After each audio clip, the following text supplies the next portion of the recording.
Yogi Suritsuma! Olha só, meus amigos, que grande surpresa! O capítulo 1157 de One Piece já está entre nós e nós começamos ele com a história de capa de Yamato. Vemos que o herói de Ringo, que cresceu no West Blue e se mudou ali para a região, morreu lutando contra o Kaido. É dito que não sobrou nem o seu cadáver, não sobrou nem o cadáver do cara pra contar a história. O que faz sentido, visto que até mesmo o Moria não roubou o corpo dele quando esteve na região, quando lutou contra o Kaido. Será que este herói é o Ishimaru ou o Oda só tá levantando curiosidades aqui que simplesmente para fazer uma conexão, né, para que Yamato agradecesse ali por aquilo que o Ishimaru acabou fazendo por ela sem nem mesmo a personagem saber. Lá embaixo, lá brincando com o boneco de neve, vemos Uchi e Peijuan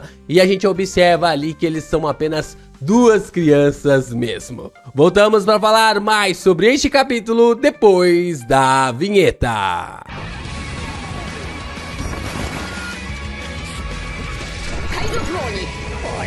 Vemos então uma informação de que finalmente os Piratas Rocks estavam formados. E eles estão atacando um lugar chamado de Colônia Fett, que é um templo da União Internacional da Caridade. Alguém sai gritando, comemorando, enquanto vemos o Choco informando que eles conseguiram tudo e para eles saírem daquele lugar imediatamente. O monge-chefe implora para que não levem o dinheiro.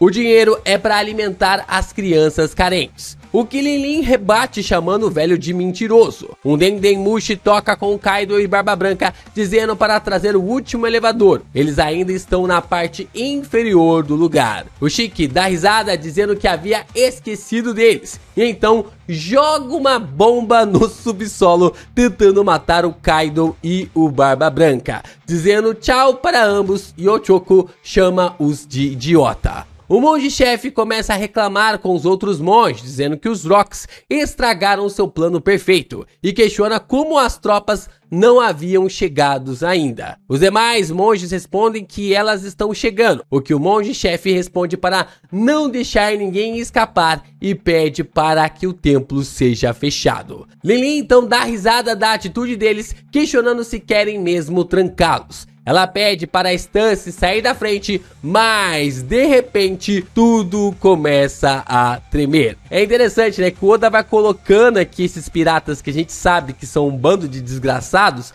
fazendo atitudes através ali do Rocks que são questionáveis, mas nem tantos, né? Que tipo assim, provavelmente esses monges aí, provavelmente não, né? Quase certeza que esses monges, eles eram corruptos, que estavam desviando dinheiro de crianças carentes, né? Para alimentar realmente essas crianças que precisavam dessas contribuições. E tipo assim, entre desviar e você ficar e entre nós roubar, a gente rouba.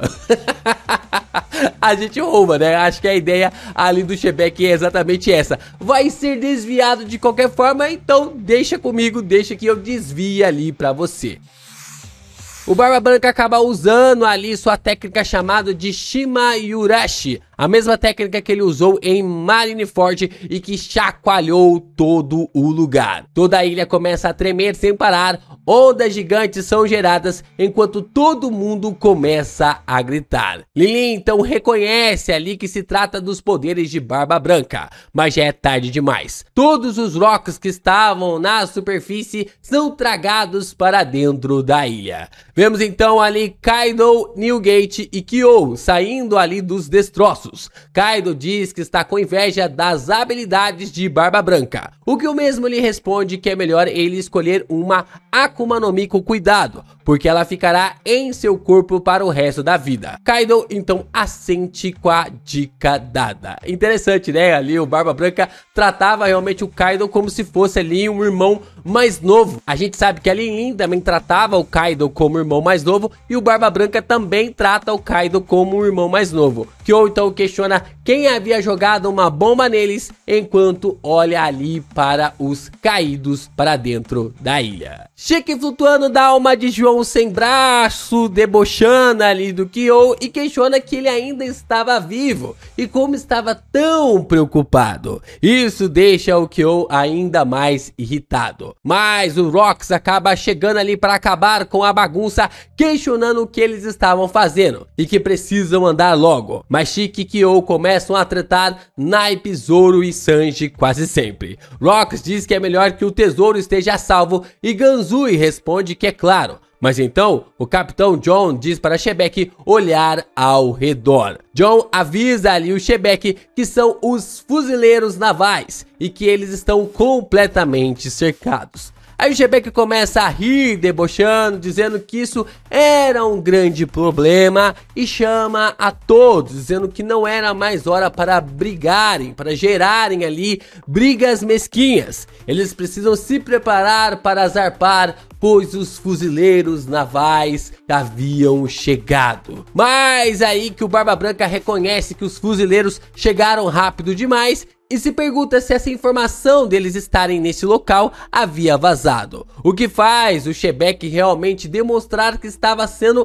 apenas sarcástico, informando a todos para esperar. Eles não estão zarpando. Eles vão lutar contra todos os navios da marinha, afundar e saquear. E aí, meus amigos, é aí que o narrador começa a mandar uma pedrada atrás da outra sobre as narrativas dos personagens ali do bando dos Rox. O narrador começa a dizer que o período de apenas 2 anos após a formação dos Piratas Rox, eles cometeram 16 incidentes de assalto, afundaram 76 navios, queimaram 14 portos, destruíram 5 cidades, derrubaram um país, violaram 3 casos especiais do artigo 18 da lei mundial e tiveram 25 casos de registros criminais apagados.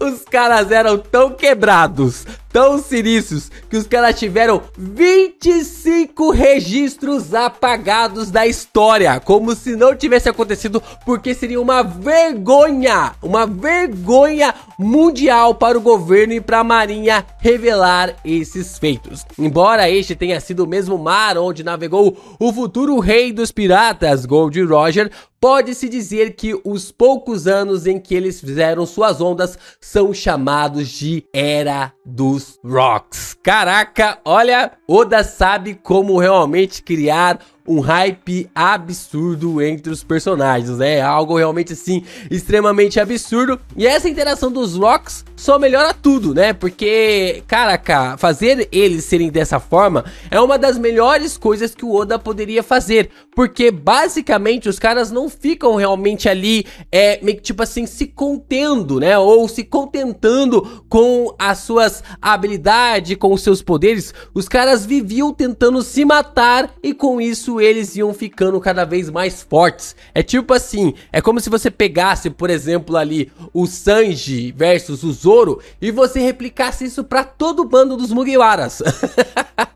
É como se cada um quisesse matar ali, a Nami quisesse matar a Robin, o Chopper quisesse matar o Frank, e a cada momento, a cada segundo, isso ia fazendo com que os Rox ficassem cada vez mais fortes. Sobreviver lutando contra esses monstros tornava qualquer um, acabou tornando ali qualquer um desse grupo top tier da obra, né? De forma realmente assim absurda, o que esses personagens continuaram crescendo e evoluindo na história. Evoluindo e construindo aqui os conteúdos de One Piece é através ali do seu like, de você se inscrever aqui no canal e também compartilhar os nossos vídeos aqui do Geek Brasil. É importante você continuar reagindo, comentando, fomentando os nossos vídeos para que o YouTube divulgue ainda mais os nossos conteúdos de One Piece por aqui. Você ainda pode se tornar membro aqui do canal, mandar o seu valeu e mandar o seu hypar para continuar fortalecendo ainda mais os vídeos e fazer com que mais pessoas conheçam ainda mais o canal do Geek Brasil.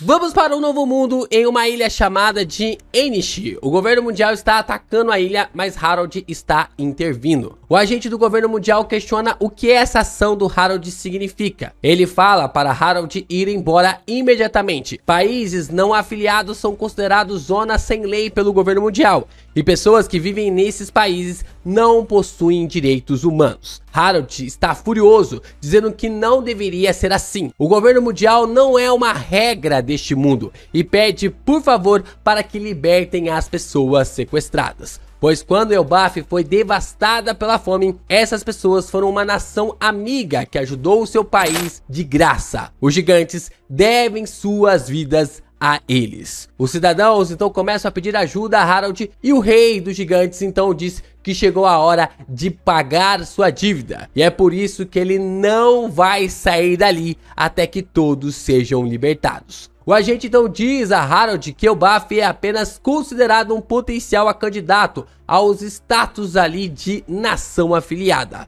Os ajudar seria uma coisa, mas se ele proteger uma nação não afiliada, a candidatura ali do rei dos gigantes só ficará ainda mais fora do alcance. E ele ordena que Harold saia dali imediatamente. Então, o agente atira em uma das pessoas sequestradas, matando a mulher imediatamente. O Harold então fica puto da vida, dizendo que esses agentes não são humanos de jeito nenhum. Então ele salta para o navio do governo mundial para destruir todos os navios que estavam sequestrando as pessoas daquela ilha.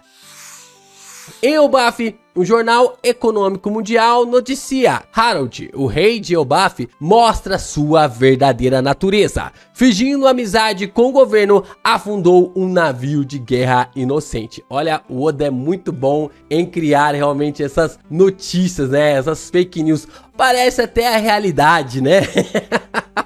Parece até a realidade. Parece, é ficção, mas parece até com a realidade, né?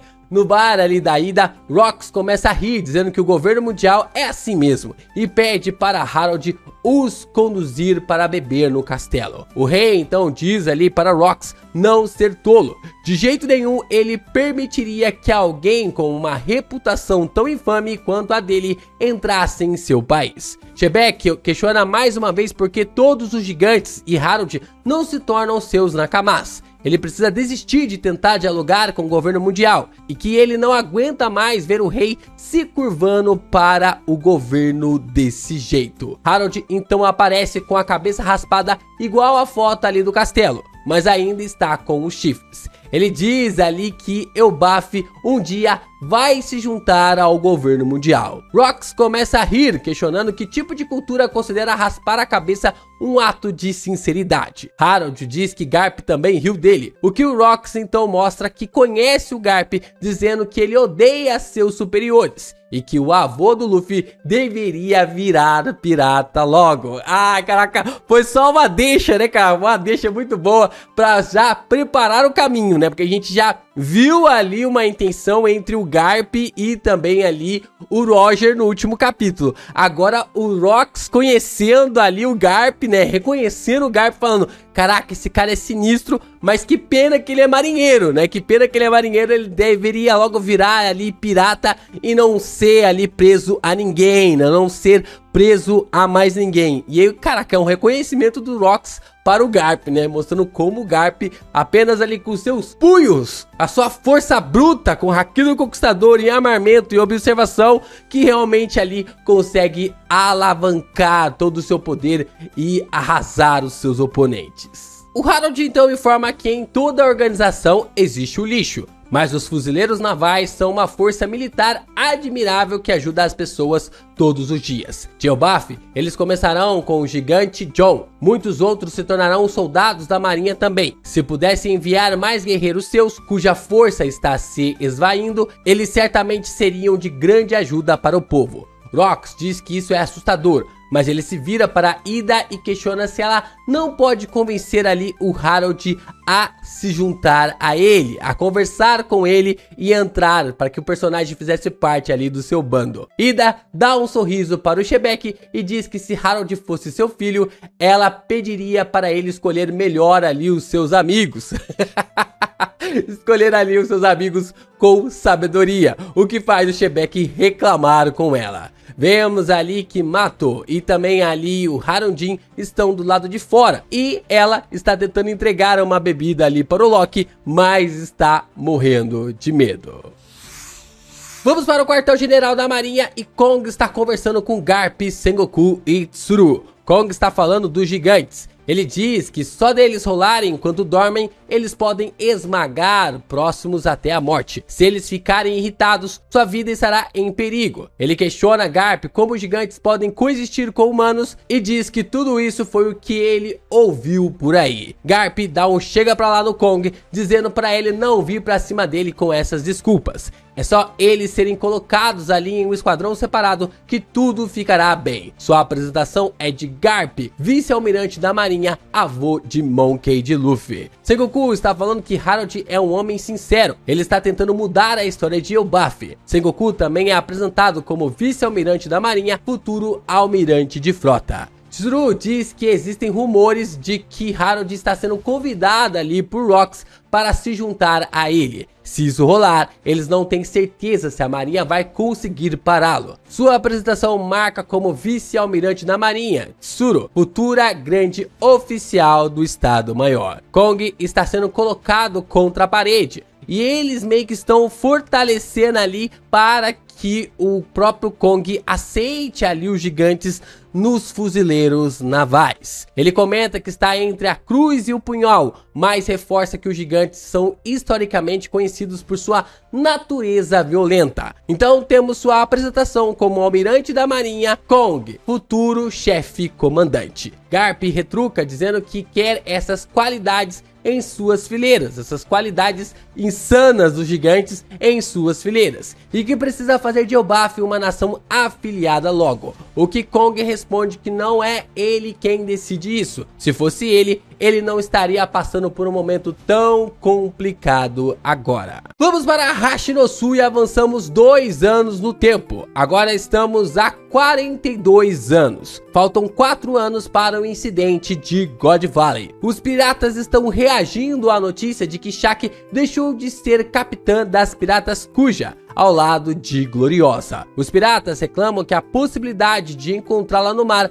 agora caiu para 0. Outros dizem que se jogou no mar pelo sonho de ser atacado pelas piratas Kuja com Shaq a bordo. Vira uma lamentação terrível na ilha. Vemos então Gloriosa e Big Mom. Katakuri e Oven já estão do lado ali de sua mãe. Gloriosa questiona que gostaria de saber o que Shaq está planejando. Lin, mandando uma manguaça ali pra dentro, diz que talvez Shaq tenha desistido para ir atrás de um homem, assim como Gloriosa havia feito. O que ela questiona se no final a Ilha das Mulheres será derrotada pelo amor. Então, aqui nós temos que a Gloriosa saiu das Piratas Kuja para ir atrás do Roger. Shaq também saiu ali, mas não se sabe ainda o motivo dela querer sair. E assim quem passa a liderar as Piratas Kuja é a Tritoma. Então, assim que a gente observa toda essa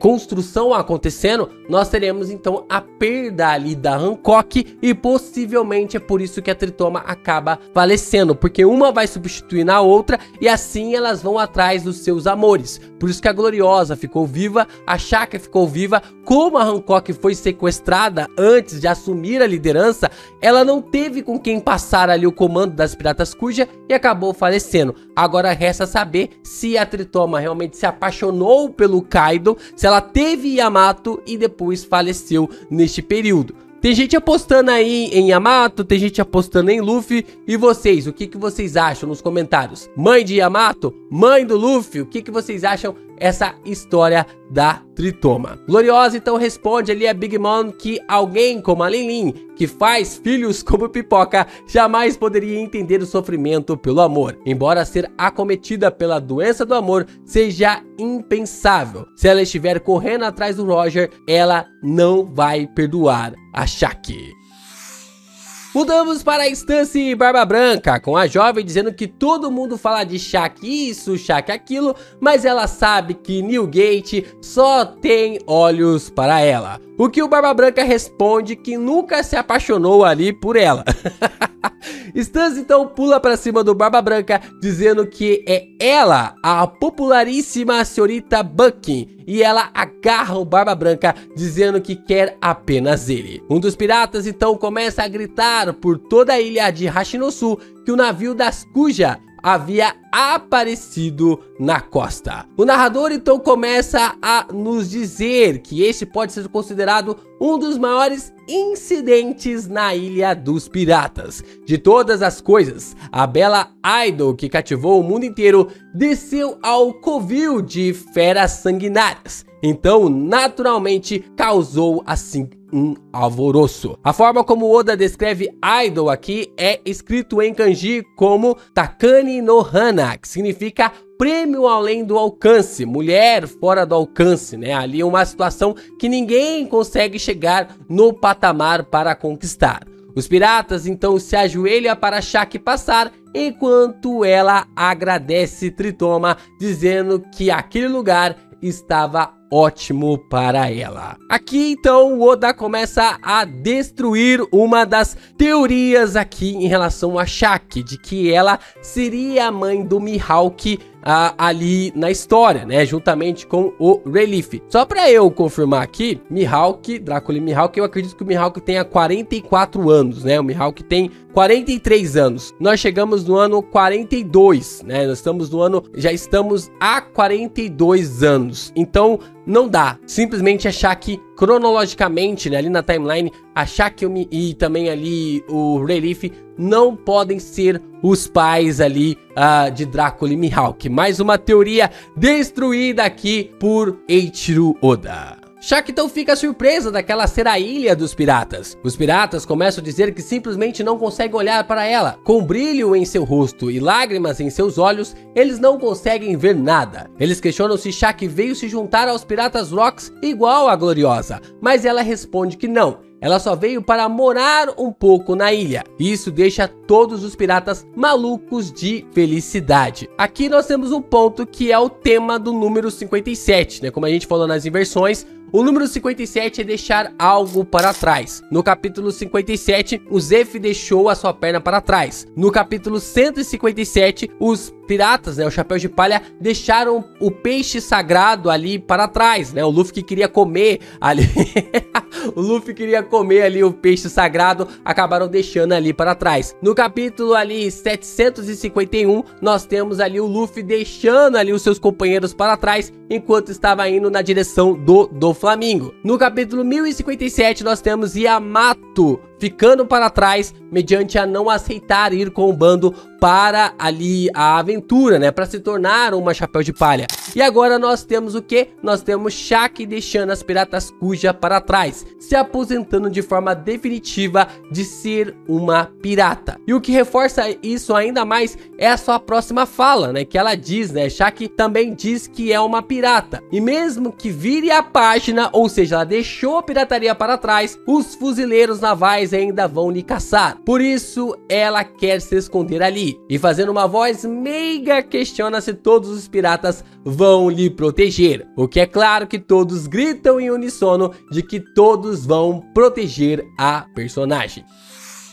Shaki questiona que está um pouco fedido ali o lugar, o que os piratas gritam que eles limpam para ela. Ela diz que quer abrir uma loja, o que os piratas dizem que vão construir ali uma imediatamente cercada de flores. Rocks então se aproxima ali do lugar e questiona o que raios estava acontecendo ali, porque todos estavam fazendo uma algazarra, né? Havia se passado um tempo, né? Porque a gente tem os quadros de transição e provavelmente gerou toda uma algazarra naquele lugar e depois de um tempo chamou a atenção ali do Shebek. Os piratas ficam com medo com a chegada ali de Rocks e imploram para que ele deixe ela viver na ilha. O narrador então começa a explicar que essa é a história que será contada na Ilha dos Piratas, Hashinosu, com Shebek questionando que raios era isso. Com uma fila de espera de um mês, nós somos apresentados ao bar Exploração Shaki. A pirata então mostra que nasceu para o negócio sorrindo e dizendo que está alegre em receber Shebek, sendo seu primeiro cliente, e questiona se ele vai beber alguma coisa. Todos os homens vão à loucura imediatamente, com os olhos apaixonados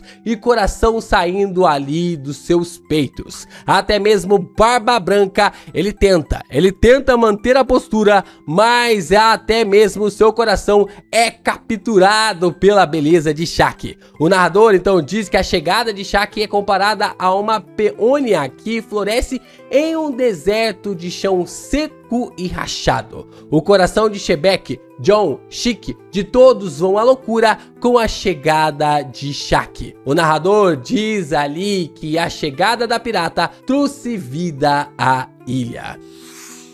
Nós observamos então que Shaq, com o tempo, tornou-se para os piratas daquela ilha um tesouro que não poderiam perder. Se não houvesse o tesouro, não haveria disputa para tomá-lo. Shaq diz que não consegue abrir a garrafa direito, mas John e Dom Marlon se jogam aos seus pés para lhe ajudar. Shebeck está encantado de como o bar tem um cheiro maravilhoso e como aquele lugar também era um local organizado. Caraca, que plot, hein? A Shaq é o grande tesouro que foi roubado de Hashinosu e foi levado para God Valley, né? Quem diria que Roger, Shebeck, Garp, toda essa galera, Rayleigh, Barba Branca, todo esse pessoal tá ali caindo na porrada pra simplesmente ficar com a Shaq. Não tô dizendo que eles estão indo simplesmente pra resgatar ela e querer casar, mas simplesmente pra resgatar a personagem, né? Pra querer ficar ali com a personagem. E o tesouro, ele não podia ser roubado de Hashinosu, né? O tesouro não poderia ser roubado de Hashinosu. E é mais um ponto aqui do Oda reforçando ali essas questões visando o amor. Nós temos uma das maiores batalhas, um dos maiores confrontos lendários, que é a batalha, né, a Guerra de Troia, envolve o amor, né? A Helena de Troia foi uma coisa exatamente assim, né? De que um acabou meio que roubando a esposa do outro ali e gerou toda a guerra, todo o conflito que acabou ficando marcado na história para sempre. Então, provavelmente a treta de Imu, Nika, Lily e Joy Boy seja a mesma coisa. O questionamento que eu tenho pra vocês é: se Imu era apaixonado por Lily e roubou Lily do Joy Boy, ou se Imu, sendo um Okama, era apaixonado ali por Joy Boy e Lily é quem roubou o coração do nosso antigo Nika, do nosso portador de Nika. É o ponto, né? A gente tem aqui a questão de se Imu for realmente ali um Okama. Tem aqui uma ideia sobre essa rivalidade. E nós já temos uma base disso na trama. Nós temos Joy Boy, Imu e Lily. E temos Kuma, Ivan e também a Jinny. Jinny, Lily, o Kuma, ele queria casar ali com a Jinny, mas não podia. A Jinny foi roubada, a Lily acabou meio que sendo roubada, usurpada ali. Tem alguma coisa nesse sentido, né? Tem alguma coisa nesse ponto aqui. Então ficamos realmente com essas questões ali sobre esse poder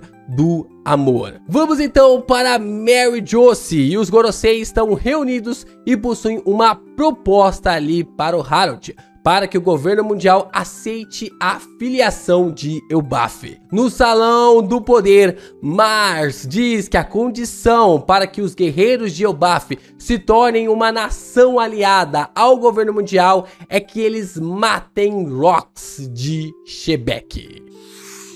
Bom, as coisas vão ficar interessantes agora, né? O cheque foi dado ali para Elbaf e vamos ver o quanto o Harold está querendo mesmo se juntar ao governo mundial. O Shebeck gosta muito do Harold e dá pra ver que esse relacionamento também é recíproco, né? Que dá pra ver que por mais que aquele tipo de amizade que você teve na escola, que o caboclo realmente é completamente perdido, mas vira e mexe você tá trocando ideia com ele. Vira e mexe, ou você era a pessoa perdida e você sempre tava trocando ideia com o Harold ali na sua sala de aula. Quem nunca teve alguém assim na turma? Eu, no caso, eu era o Harold, né? Confesso pra vocês que eu era o Harold, eu era o mais comportadinho. A galera, né, o pessoal que era o Shebeck vivia aqui querendo a ajuda pra passar nas provas e tudo mais. LP era um clássico nerd. Mas o fato é que agora o Harold tem a carta na mão pra conseguir se aliar ao governo mundial. Mas o que ele vai fazer? Ele vai vender mesmo o seu amigo? Ele vai vender ali o seu companheiro?